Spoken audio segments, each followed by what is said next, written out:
Kalau di video sebelumnya nih dia udah ngasih rekomendasi iPad secara general. Sekarang buat kalian para ilustrator yang pengen nyari ganti daily drivernya buat ngegambar, bisa banget loh untuk cek rekomendasi Nidia kali ini dalam 5 rekomendasi iPad untuk desain dan gambar. Penasaran apa aja daftar produknya? Mending kita langsung ke produk pertama aja ya. Check it out! Nidia punya rekomendasi iPad Air 4 atau iPad Air 2020.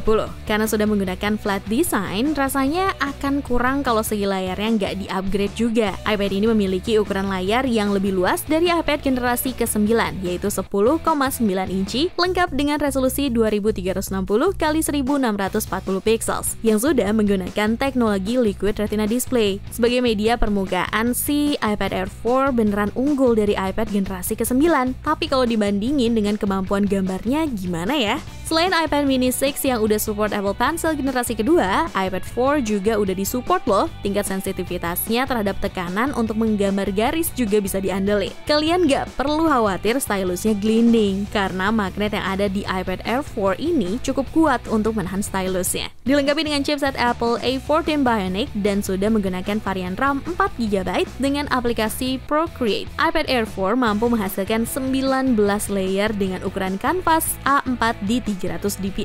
Hasil ini didapatkan dengan mode default Procreate-nya ya. Sayang banget sebenarnya, karena kalau dibandingin dengan iPad Air 3 yang punya kapasitas RAM lebih rendah, justru menghasilkan layer yang sama. Tapi ini hanya di kemampuan menggambarnya aja kok. Kita bisa compare lagi dengan kemampuan yang lainnya seperti urusan kamera. iPad Air 4 memang bisa kalah untuk urusan kamera depannya dengan iPad generasi ke-9. Tapi ini nggak jadi masalah yang gede banget kok. Soalnya nih, kamera di iPad Air 4 sudah dilengkapi dengan stabilisasi video yang nggak ada di iPad generasi ke-9. Untuk spesifikasi dan harga terupdate dari iPad Air 4 ada di scene berikut.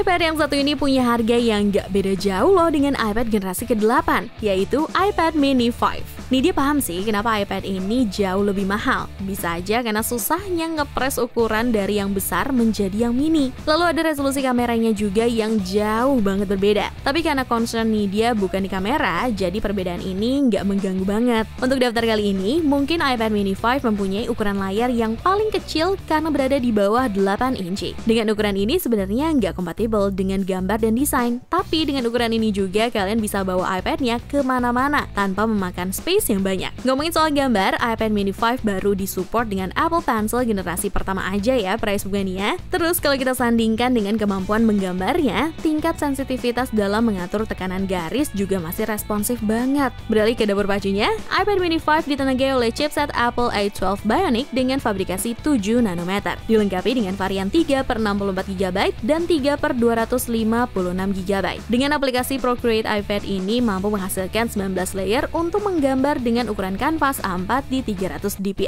Walaupun chipsetnya masih jadul, tapi jangan main-main sama kemampuan desainnya ya. Untuk spesifikasi dan harga terupdate-nya ada di scene berikut.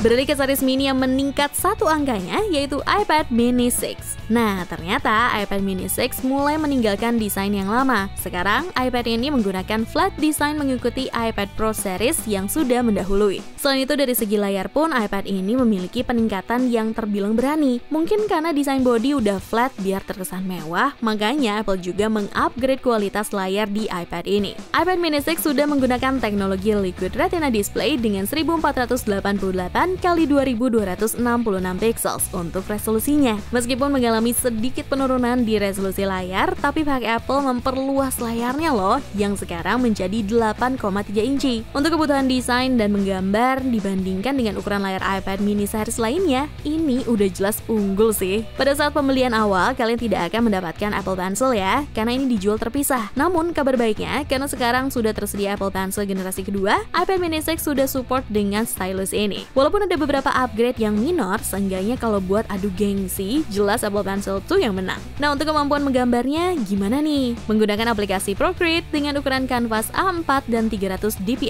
iPad mini 6 mampu menghasilkan 26 layer. Kalau dibandingin dengan iPad Air 4, jumlah layer ini jauh 2 kali lipat di bawahnya. Padahal chipset iPad Air 4 ada di bawah satu tingkat dari iPad ini loh. Hal ini bisa diatasi kok dengan mengupgrade aplikasi Procreate kalian. Dan kalian gak perlu khawatir kinerja mesinnya turun ya, karena bisa aja chipset yang digunakan masih baru banget kok. Untuk spesifikasi dari iPad mini 6 ada di scene berikut.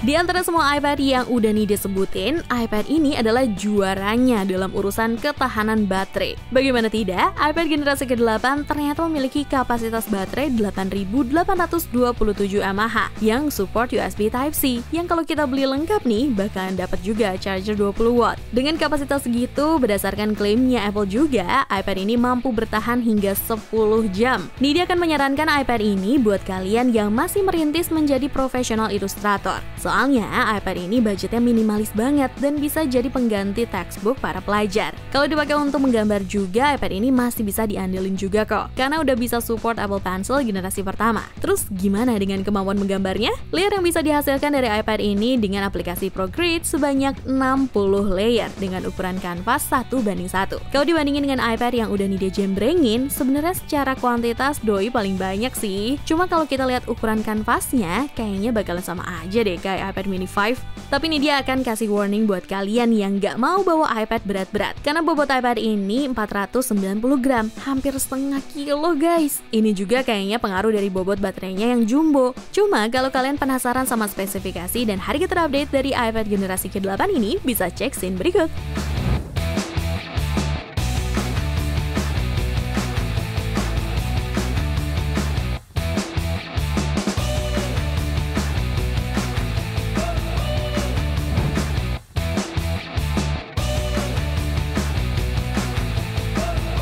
Di antara keempat iPad yang udah Nidhi sebutin, ada yang nggak setuju nggak sih sama alasan Nidhi masukin salah satu daftar tersebut? Coba kasih alasannya di kolom komentar ya. Jangan lupa juga untuk terus pantengin channel YouTube Pricebook, terus kasih like, share, and subscribe juga. Kalau misalnya bosan dengan konten teknologi, kalian bisa main ke channel YouTube Pricebook Beauty, Pricebook Otomotif, dan channel baru kita yaitu CryptoBook untuk konten menarik lainnya.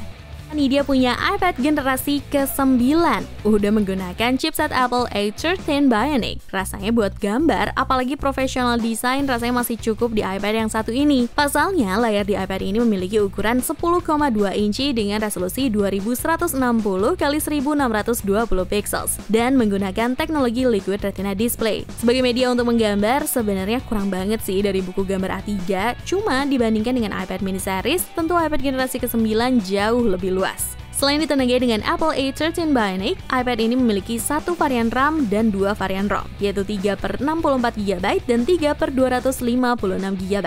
Mungkin kalau kalian memiliki budget yang pas-pasan dan masih merintis dalam dunia kreatif, terutama desain, ada baiknya mengambil varian 3/64GB. Jika dipadukan dengan Apple Pencil generasi pertama, responsivitas layar dalam menerima tekanan dari ujung stylus masih terbilang sensitif. Soalnya nih, pasti cobain untuk mulai menggambar di atas iPad generasi ke-9 dengan tekanan yang berbeda, ketebalan garis yang ditampilkan pun berbeda. Kayak iPad ini tuh ngerti banget kita mau ngapain loh. Setelah mencoba stylusnya nih, dia juga sempat ngecek dengan aplikasi Procreate untuk melihat seberapa banyak iPad generasi ke-9 mampu membuat layer dalam menggambar. Dengan kapasitas RAM 3GB dan ukuran kanvas A4 dan 300 dpi adalah 26 layer. Hasil ini lebih besar dibandingkan dengan iPad mini 5 yang sudah menggunakan chipset lebih maju. Kayaknya sih gak cuma chipset aja ya yang mempengaruhi kinerja dari sebuah iPad. Kalau kalian penasaran dengan harga dan spesifikasi terbaru dari iPad generasi ke-9, bisa cek di scene berikut.